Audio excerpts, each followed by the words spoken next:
Boa noite a todos. É com muita alegria que nós iniciamos mais um curso que fala de uma parceria entre o GEPS, Grupo Espírita Caiba-Chútil, e a Associação Médico Espírita de São Paulo. Nós estamos muito felizes porque temos conosco mais 3 professores ou orientadores, ou aquilo que nós consideramos mais como uma orientação para o curso, e tanto pertencentes a São Paulo quanto ao GEP. E para dar as boas-vindas a vocês, eu convido o André Luiz, que vai dar a parte de física e mecanismos da mediunidade, para dizer algumas palavras a vocês. Uma boa noite, amados companheiros. É uma imensa alegria estarmos juntos nesse estudo, que com certeza, amparados pela espiritualidade superior, teremos juntos uma experiência muito rica no entendimento da mediunidade e, sobretudo, nos nossos objetivos de vivenciar os ensinamentos de Jesus. Muito obrigado pela oportunidade, a AME, o cheque, a doutora Marlene, e vamos aos estudos em breve. Bem, eu pediria apenas como uma orientação inicial, que vocês, todas as vezes que vierem, por favor, assinassem a lista de presença. Essa lista vai ser dada pelo nosso irmão Henrique, que ainda não chegou, mas ao final do curso, da aula, vocês vão poder assinar. Eu peço que o façam para a gente ter uma disciplina e uma organização melhor. Obrigada. Bem, nós não poderíamos deixar de iniciar o nosso curso com o prefácio de Emmanuel, sempre esclarecedor, e sobretudo porque esse nosso orientador maior, guia espiritual de Chico Xavier, é responsável por toda a obra, 462 livros, obras magníficas que o médium Francisco Cândido Xavier nos deixou. Então, nos domínios da mediunidade, ele inicia falando sobre a constituição da matéria. E ele vai lá atrás, na Grécia, e recorda Leucipo e Demócrito. Leucipo como o orientador, o professor de Demócrito, que dizia que todas as coisas são feitas de um elemento só, ao qual ele denominou átomo. E depois, essa ideia iria prosseguir por bem mais tempo, orientando-nos para finalmente chegarmos ao século XIX. Mas é bom lembrar que Aristóteles, filósofo de grande importância, como sabemos, ficava mais restrito a 4 elementos: a água, a terra, o ar e o fogo. Depois nós tivemos a fase dos alquimistas, que nos levou a considerar o enxofre, o sal e o mercúrio como elementos básicos da natureza. Mas o certo é que Leucipo e Demócrito trouxeram essa ideia extraordinária do elemento único, do elemento simples, daquele que realmente entra na constituição de todos os elementos da natureza. No século XIX, nós estamos seguindo o pensamento de Emmanuel. No século XIX, com Dalton, nós tivemos a teoria corpuscular da matéria. E foi extraordinário, porque no último quartel do século XIX, 1875 em diante, nós tivemos grandes missionários que renasceram exatamente para elevar o pensamento humano a fronteiras desconhecidas e que viriam finalmente nos trazer uma ideia corpuscular da matéria. Mais que isso, né, que nos viria trazer o estado radiante da matéria, esse estado que está muito ligado à parte espiritual de nossas vidas. Então, as fronteiras materiais foram devagarinho sendo rechaçadas para cada vez mais longe, a fim de que o nosso pensamento pudesse compreender melhor a matéria que faz parte, né, daquilo que nós consideramos a constituição dos seres terrestres. Então, com William Crookes, apareceu o estado radiante da matéria, porque, mexendo com os raios catódicos, ele pôde, então, demonstrar na ampola de Crookes, né, esse estado que não era percebido antes, mas que fazia parte intrínseca, essa parte intrínseca da matéria. E Röntgen, que pôde observar do tubo de Crookes, né, colocando um papelão preto cobrindo essa cápsula de Crookes, ele pôde observar que raios desconhecidos mostravam o interior mesmo da sua mão, da mão do pesquisador. Descobriu-se então os raios-x de enorme importância para a medicina. Então, como nós estamos vendo, nós dormitamos por mais de 2000 anos, né, desde a época de Leucipo e Demócrito, para finalmente termos um avanço maior no que tange à descoberta dessa constituição da matéria. Ele percebeu, o Röntgen, essas radiações invisíveis que atravessavam o tubo de Crookes. Então, para aqueles que só consideravam o que se podia medir, o que se podia ver, o que se podia medir, realmente foi um grande passo, porque esses raios não eram conhecidos até então, eles não faziam parte do conhecimento da ciência e, no entanto, eles estavam presentes no tubo de Crookes. Emmanuel prossegue lembrando Henri Becquerel e as suas experimentações com urânio. Começa então a surgir com mais intensidade aqueles elementos radiantes que trazem novas perspectivas quanto à constituição da matéria. Em geral, raios desconhecidos, que não são vistos a olho nu e que, no entanto, oferecem maiores possibilidades de nós conhecermos a matéria. O casal Curie foi também de uma importância muito grande com a pesquisa da peste blenda, né, para a descoberta do rádio, outro elemento irradiante, e nós teremos oportunidade de dissecar melhor. E, na mesma época, o Rutherford, com o estudo da radioatividade, mostrando então que nem tudo se resumia ao que você via, ao que você podia tocar, ao que você podia medir. Existiam forças radiantes que você poderia muito bem compreender a partir de elementos antes desconhecidos e que agora traziam melhores condições de verificação.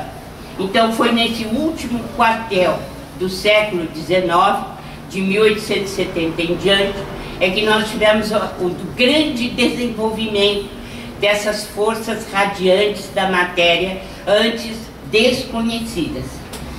Formou-se então no mundo a concepção de que nós estamos cercados por raios de ondas, um reino de ondas e raios, correntes e vibrações, nunca dantes percebidas, e que, no entanto, começaram a pressionar a nossa cabeça, a nossa ideia, para sabermos exatamente para que servem, como são utilizados. E ainda muita coisa virá, porque, como nós sabemos, é nessa área que deve atuar o ectoplasma, ainda um desconhecido, né, infelizmente, da ciência, mas que vem na esteira dessas descobertas. Daí a importância para nós desse último quartel do século XIX. Então, começou-se a delinear melhor para nós que nós estamos num reino de eletricidade, de magnetismo e de movimento e atração, que eram forças que eram detectadas, mas não faziam parte do nosso conhecimento, como passaram a fazer a partir dessas experiências.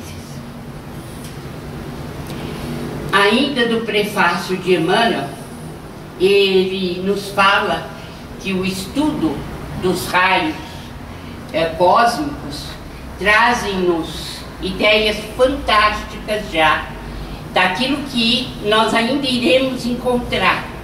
No entanto, já começamos a divisar a partir do estudo desses raios cósmicos, que são energias espalhadas no universo e que deram ensejo a investigações inimagináveis para nós até então. Ele fala no trabalho de Bohr, de Planck, de Einstein, que são novas e grandiosas concepções. Como nós sabemos, nas primeiras décadas do século XX, aí nós já estamos no século XX, houve uma revolução conceitual da física, que o professor André vai nos explicar ao longo do curso. Houve uma revolução conceitual da física. Por isso que Emmanuel fala que o Bohr, o Planck e o Einstein trouxeram novas e grandiosas concepções, porque a física clássica, como conhecíamos a partir principalmente de Newton, ela sofre essa grande revolução conceitual. E nós, que já estávamos num reino de ondas, né, de vibrações, passamos a imaginar o nosso mundo como um grande reino também, e que praticamente desconhecemos. Com essas novas concepções, o mundo muda. Mas é impressionante porque nós ainda não conseguimos transferir essa grande revolução conceitual da física para a própria área da saúde.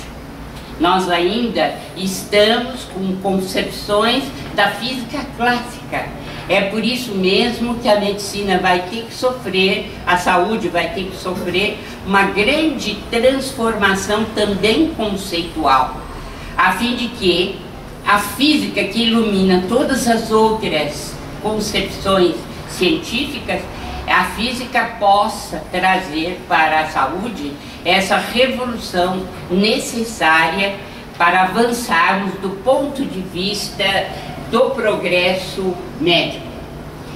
Então, com Einstein, nós passamos a ver que a matéria é transformada em energia e esta desaparece para dar lugar à matéria.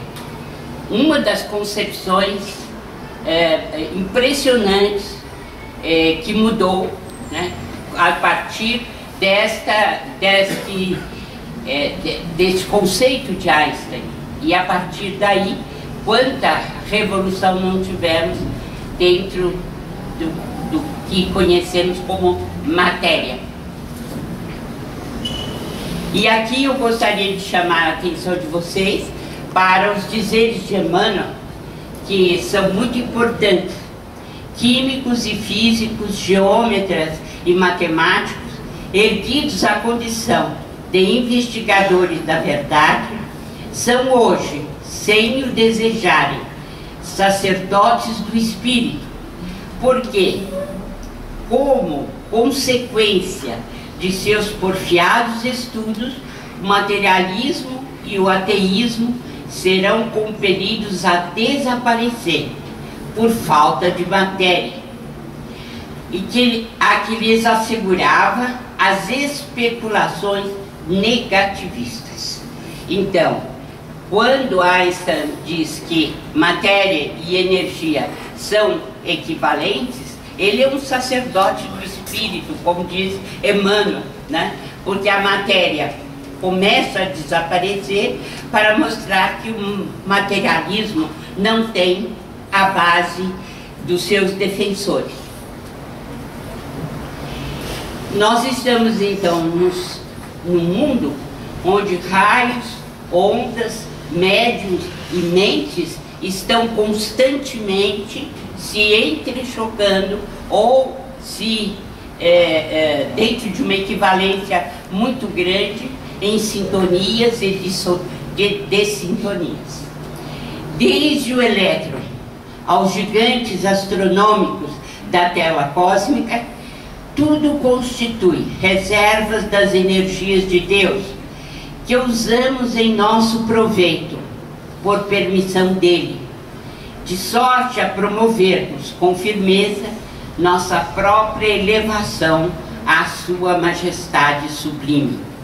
Após conquistarmos a coroa da razão, de tudo se nos pedirá contas no momento oportuno, mesmo porque não há progresso sem justiça na aferição de valores.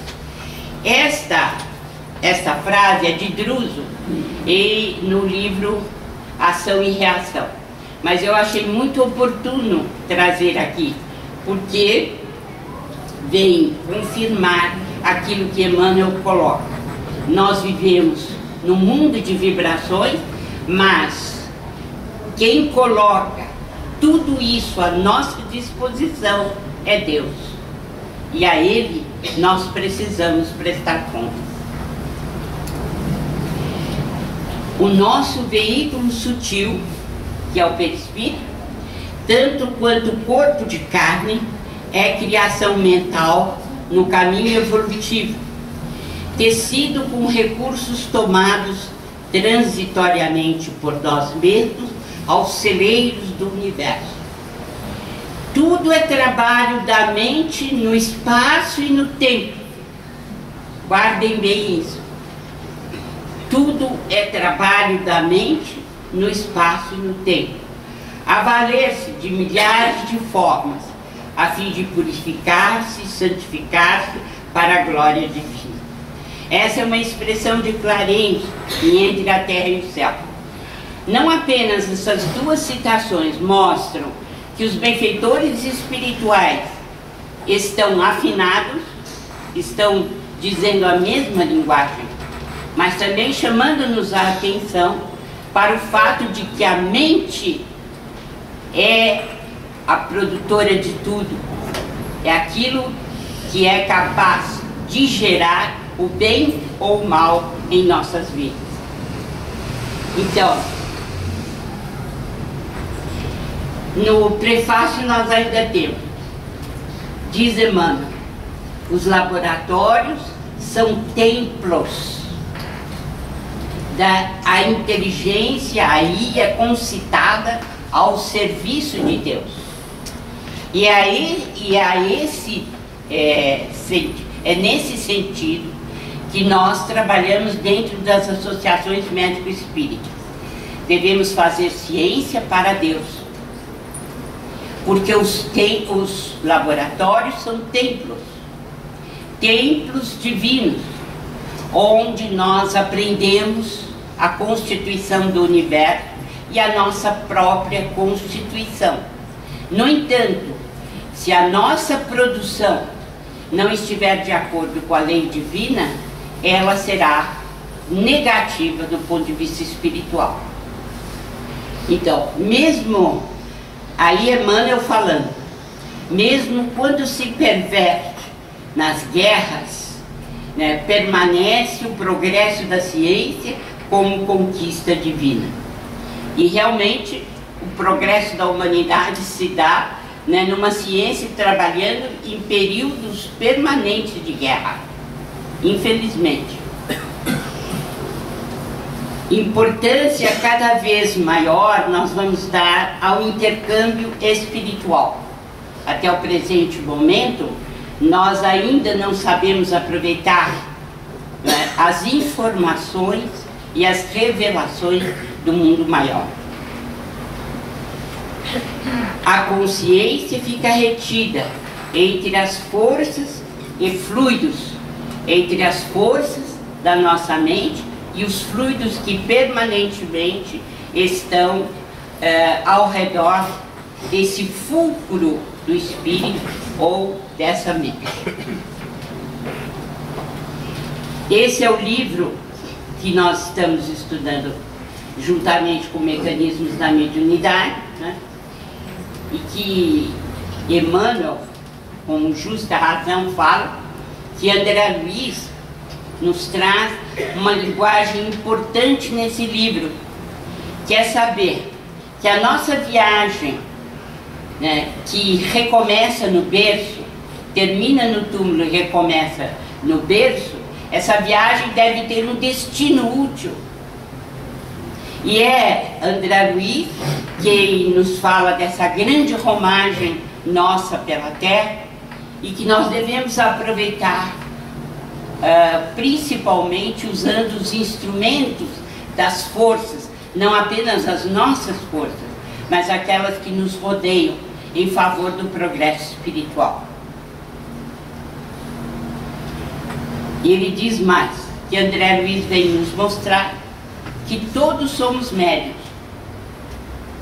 e que nessa grande romagem nós precisamos utilizar esses instrumentos de forças edificantes e deixar de lado, saber principalmente rechaçar as forças perturbadoras ou deprimentes, aquelas que nos trazem sofrimento ou fazemos, né, a infelicidade de outras.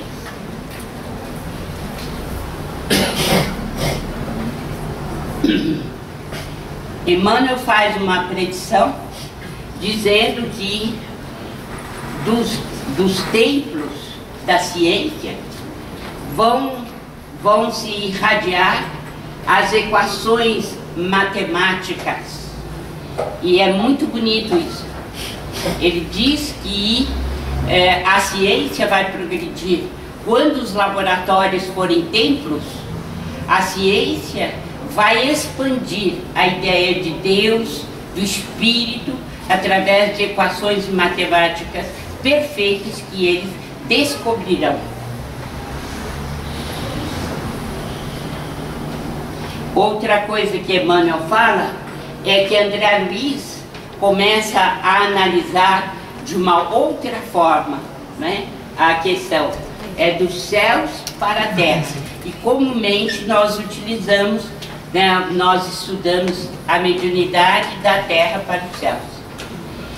O ponto mais alto de tudo que André Luiz diz, Emmanuel coloca como a necessidade do Cristo no coração, na consciência e a confiança no poder divino. Ele enaltece as palavras do André Luiz e as revelações que ele traz, porque ele nos concita para a necessidade cada vez maior do Cristo. E nessa necessidade, colocarmos o Cristo no coração, colocarmos o Cristo na consciência e colocarmos principalmente confiança em nós, confiança no poder divino. a proposta de André Luiz é muito clara, sem noção de responsabilidade, sem devoção à prática do bem, sem amor ao estudo, sem esforço perseverante em nosso próprio burilamento moral, é impraticável a subida aos cimos da vida. Então, cada livro de André Luiz, cada obra, traz-nos sempre uma conotação moral importantíssima, através de tudo que ele descreve, que é o conhecimento da nossa missão aqui na Terra e do que nós devemos fazer para evoluir, para aproveitar a existência humana. Então, outra coisa que Emmanuel acentua no seu prefácio é que cada mente tem seus raios próprios. Nesta sala não tem uma só criatura, uma só pessoa que seja igual a outra do ponto de vista mental. Por quê? Porque cada médium com a sua mente. A onda de pensamentos aos quais se afeiçoa o médium é que lhe dá a característica especial. Porque eu sou a porta-voz de muitos e cada um de vocês é o porta-voz de muitos. E é disso que nós precisamos nos conscientizar, né? A onda de pensamentos com as quais eu sintonizo. Então, aos quais se afeiçoa a cada qual segundo suas obras, diz Emmanuel. Exatamente por isso, porque cada um de nós escolhe com quem deseja estar. Escolhe ser o porta-voz de um grupo. Cada um de nós tem um poder mental e age dentro desse poder. Daí nós aprendemos no livro como é que nós temos que fazer para aproveitar as boas irradiações, os bons pensamentos e podermos assim não apenas melhorar a nossa vida do ponto de vista espiritual, mas melhorar a vida da coletividade. Estas foram as palavras de Emmanuel em 3 de outubro de 1954. Esquecemos nessas palavras, a nossa atenção, porque quando o benfeitor apresenta um outro, ele já diz qual é a matéria fundamental desse livro. E sem dúvida é a nossa possibilidade de ligarmos à espiritualidade maior através das lições do Cristo. Agora eu passo a palavra ao nosso irmão André Luiz para que ele possa dizer algo sobre o prefácio de Mecanismos da Mediunidade.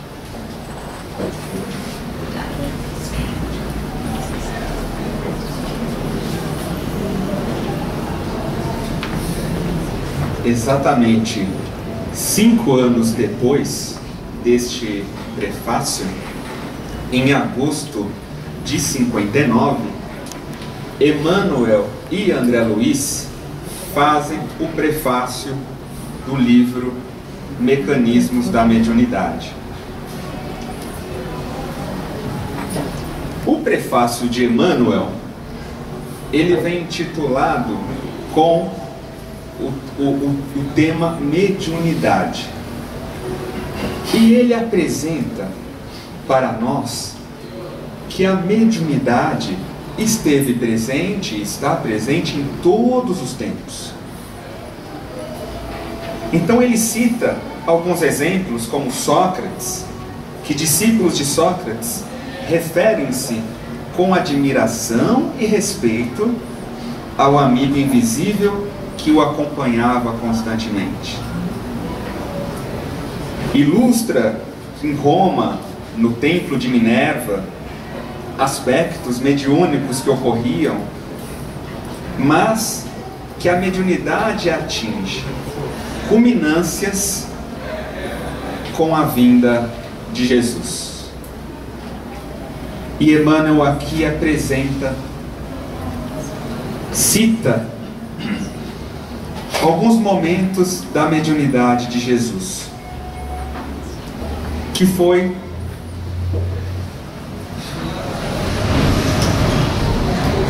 logo no início da sua trajetória, em que há a transformação da água em vinho, um fenômeno de manipulação da matéria física por meio da mente, do conhecimento do fluido cósmico universal. E ele vai além, mostrando para nós que essa convivência dos discípulos com Jesus fez com que para eles a mediunidade fosse uma coisa natural. Então, após a morte de Jesus, um grande fenômeno que ocorre foi o da Pentecostes, que nesse dia ele cita: os apóstolos que se lhe mantiveram leais converteram-se em médiuns notáveis no dia de Pentecostes, quando associadas às suas forças, por se acharem todos reunidos, entre aspas, todos reunidos. Emmanuel coloca entre aspas, porque mais do que os discípulos estavam juntos naquela praça, viajores de mais diferentes locais passaram, e eles falaram, mediunizados, inclusive em outros idiomas. Estavam todos unidos, não só fisicamente, mas em pensamento, em sintonia e em vontade de servir. E ele diz: os emissários espirituais do Senhor, através deles, produziram fenômenos físicos em grande cópia, como sinais luminosos e vozes diretas, inclusive fatos de psicofonia e xenoglossia, como citamos, em que os ensinamentos do Evangelho foram ditados em várias línguas, simultaneamente, para os israelitas de procedências diversas. Então, aqui nesse prefácio, Emmanuel nos dá uma noção do porquê que a mediunidade atingiu culminâncias com o cristianismo primitivo. A vinda destas obras, sabendo que a doutrina espírita tem este papel da revivescência do cristianismo primitivo, nos faz refletir de que a mediunidade, ela é um instrumento a fim de que nós apliquemos dentro da causa do amor. Todo esse poder mental, como citou a doutora Marlene há pouco, aplicado na intenção sincera do amor, é onde a mediunidade atinge culminâncias também em nossa alma. Porque ser médium todos somos, em todos os tempos. Então a mediunidade passa a atingir culminâncias quando aplicamos, por exemplo, como esses exemplos onde para os apóstolos ocorreu também, onde ele diz que desde então, a Pentecostes, os eventos mediúnicos para eles se tornaram habituais. Então para eles era um hábito natural, porque estavam habitualmente no trabalho do bem, na intenção de auxiliar. Mas ao mesmo tempo eles também foram auxiliados, de forma que espíritos os libertaram da prisão. E Emmanuel cita que isso ocorrera, colocando inclusive no prefácio a referência no Atos dos Apóstolos, no Novo Testamento, como por exemplo este em que espíritos materializados libertavam-nos da prisão injusta. Um deles, sabemos, pelo livro Paulo e Estevão, né, de Emmanuel, que próprio, ou melhor, Pedro foi um dos libertados na prisão, né, lendo o Atos dos Apóstolos. No Paulo e Estevão, nós observamos também outros fenômenos ocorrendo dessa forma. O magnetismo curativo era vastamente praticado pelo olhar e pela imposição de mãos. Então era um magnetismo aplicado. Espíritos sofredores eram retirados de pobres obsessos, aos quais vampirizavam. E ali, Emmanuel, ele apresenta também que, apesar do exercício claro dessa mediunidade com Jesus que os apóstolos vivenciaram, houve perseguições. Perseguições e que ele passa, e nós sabemos na história, que logo no início das atividades mediúnicas, nós vemos Pedro e João segregados na prisão. O próprio Estevão, agora sim, questão do Paulo e Estevão, o próprio Estevão, né, foi lapidado. Tiago, filho de Zebedeu, também morto. E Paulo de Tarso fora açoitado e agredido várias vezes. Então aqui nesse prefácio, Emmanuel ele faz uma reflexão para nós muito interessante, que a mediunidade ao longo do tempo atingiu culminâncias com o cristianismo primitivo, mas não esteve livre das perseguições.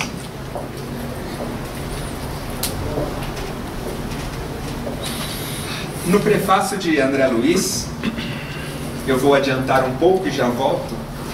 André Luiz faz esse mesmo paralelo agora dizendo sobre o espírita. No exercício da mediunidade, atualmente, diz André Luiz no prefácio, que nós temos a mediunidade muitas vezes ridicularizada e incompreendida por muitos irmãos. Sejam eles os intelectuais que se vinculam ao ateísmo, como também os cientistas que apenas utilizam dos palanques e da metapsíquica, vendo a mediunidade de um campo um pouco superficial, um pouco mais distante, com reserva. E André Luiz cita que junto deles, porém, os espíritas sustentam-lhe a bandeira de trabalho e revelação. Isso me causa profunda emoção. André Luiz dizer que os espíritas sustentam-lhe a bandeira de trabalho e revelação. Sustentar a bandeira da mediunidade de trabalho e revelação, conscientes de sua presença e significado perante a vida. Aí um dos objetivos do curso, nós adquirirmos maior consciência, sobretudo, da presença da mediunidade em nossas vidas, compreendendo-a à luz da ciência, da doutrina espírita, mas sobretudo o significado da mediunidade perante a vida. Qual vida? A nossa, a de todos os nossos irmãos. Qual o significado da mediunidade em minha vida?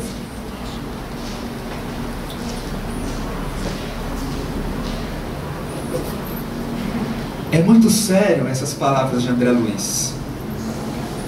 Foi esta consciência, voltando agora ao prefácio de Emmanuel, foi essa consciência que os apóstolos adquiriram ao longo do tempo.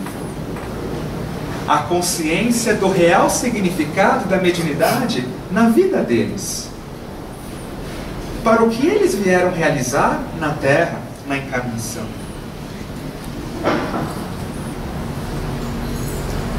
E um outro trecho importante de Emmanuel.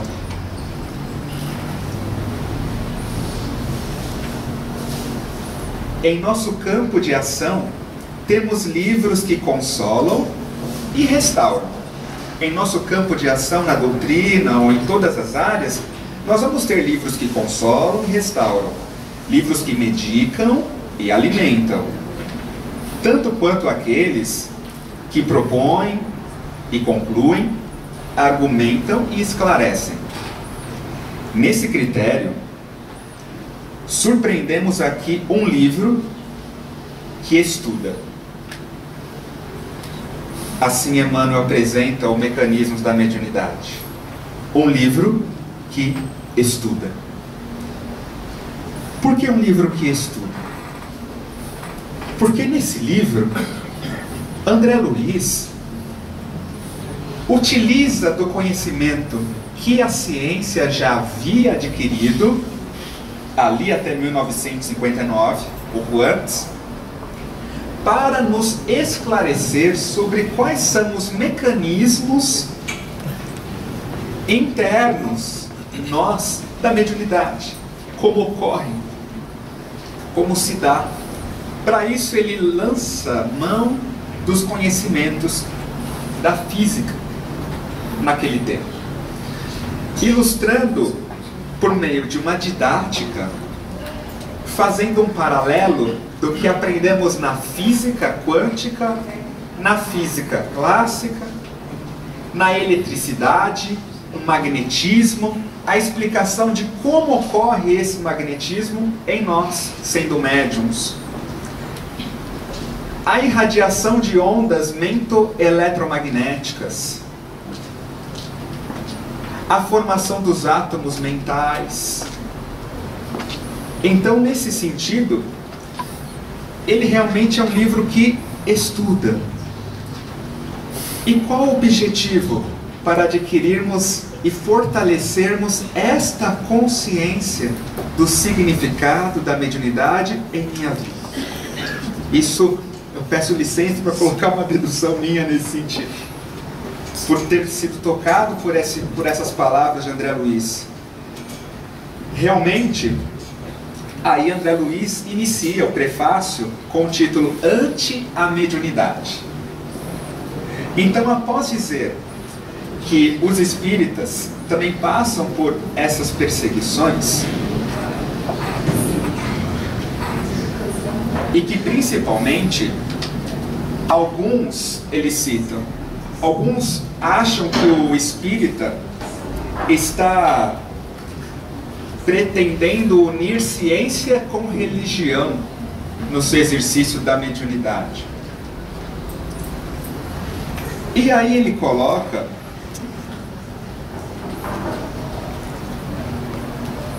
consideram os espíritas que o historiador, o fisiologista e o químico podem não pensar em além-túmulo, mas não conseguem avançar desprovidos de senso moral.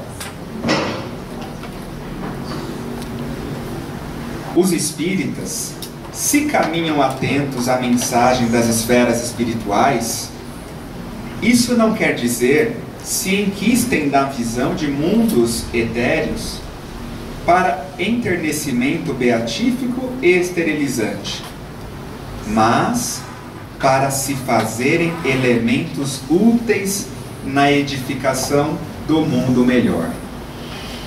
Este colocando como papel do Espírito, fazerem elementos úteis na edificação do mundo melhor.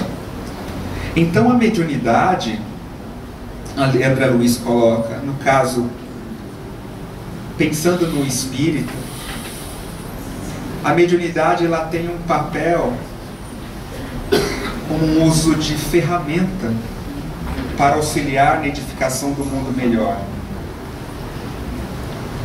Que existem muitas outras manifestações além da eletricidade, do magnetismo, outras manifestações que a ciência terrena ainda não deslumbrou. E é interessante que isso conversa com o prefácio do próprio Emmanuel nos Domínios da Mediunidade, quando diz que este conhecimento vai vir por meio de equações matemáticas dos templos da ciência. Então tem muito aspecto sobre eletricidade, ele cita, sobre a manifestação da luz, do calor e da matéria, que são desconhecidas na nossa faixa de evolução. Somente poderemos recolher informações pelas vias do espírito. Então, fazendo este prefácio, eles esclarecem o porquê que eles estão utilizando aqui conceitos da física para explicar a mediunidade, para elucidar alguns aspectos da mediunidade.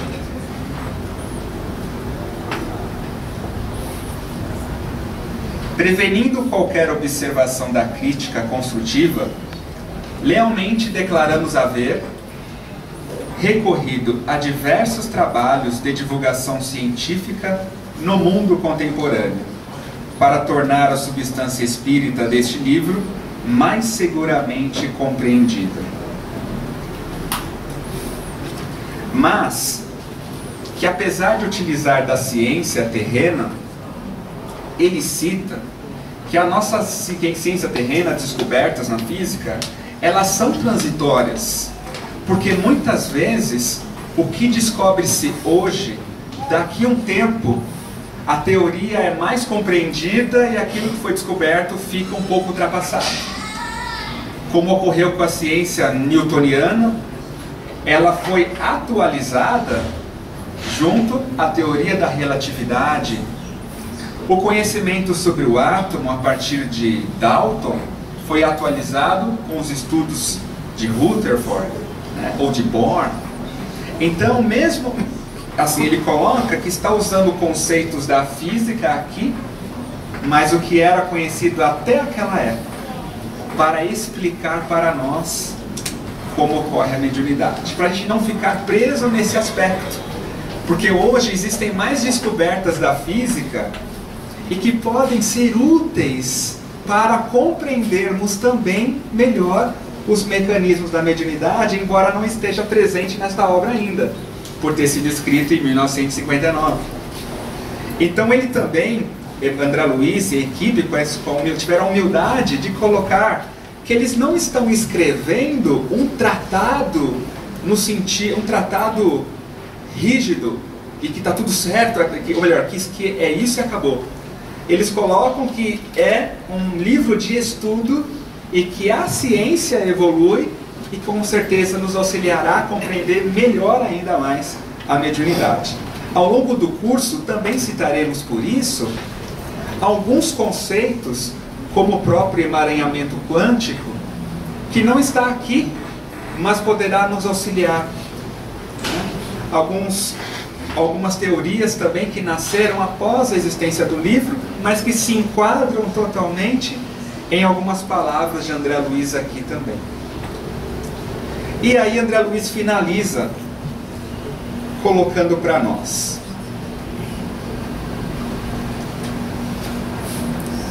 a parapsicologia nas universidades e o estudo dos mecanismos do cérebro, do sonho, do magnetismo e do pensamento nas instituições ligadas à psiquiatria e às ciências mentais, embora dirigidos em outros rumos, chegarão igualmente à verdade. Mais uma predição. Encontramos uma predição de Emmanuel nos Domínios da Mediunidade, agora uma de André Luiz, dizendo que nos estudos de parapsicologia, sobre o sonho, o cérebro, o magnetismo e demais ciências mentais, embora trabalhando um pouco separadas, irão convergir e chegarão à verdade. Mas antes que se integrem conscientemente no plano da redenção humana, burilemos por nossa vez a mediunidade à luz da doutrina espírita, que revive a doutrina de Jesus, no reconhecimento de que não basta só a observação dos fatos em si, mas também que se fazem indispensáveis a disciplina e a iluminação dos ingredientes morais que os constituem. Ingredientes morais que constituem a mediunidade. Então ele coloca que a mediunidade também é constituída por ingredientes morais. Então a disciplina nesse caso, e esta iluminação dos ingredientes morais, a fim de que se tornem fatores de aprimoramento e felicidade, a benefício da criatura em trânsito para a realidade maior. Então, André Luiz e Emmanuel, eles nos convidam a esta compreensão da mediunidade à luz do cristianismo primitivo. Apresenta os apóstolos, os primeiros cristãos, e partem mostrando para o espírita. Então esse livro, Mecanismos, ele vai tratar sobre as ondas mentais, sobre as questões do pensamento, e ele se conversa com os domínios da mediunidade. Que nossos estudos possam nos levar à consciência de sempre colocarmos o amor como ingrediente primeiro de nossas mediunidades. Eu passo para a doutora Marlene.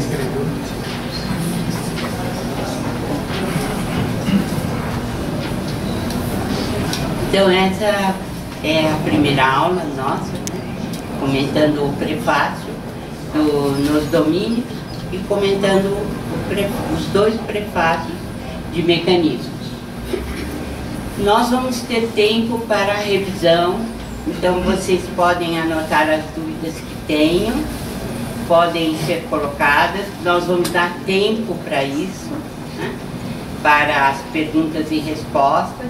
Hoje nós estamos premidos pelo tempo, porque eram bem longas os dois prefácios. Então vocês vão anotando aquilo que gostariam de discutir, e ao longo do curso nós teremos oportunidade então de debater mais aquilo que trouxer mais dificuldade para a compreensão. Nós agradecemos a presença de todos. Não esqueçam de assinar a lista de presença, né, do curso, e espero que a frequência possa continuar sendo a mesma, para que a gente desenvolva o curso com mais substância, né, com todo mundo participando realmente. Então, qualquer coisa, as perguntas podem vir por escrito ou poderão ser colocadas no momento oportuno. Muito obrigada pela atenção de vocês e até a próxima aula. Obrigada.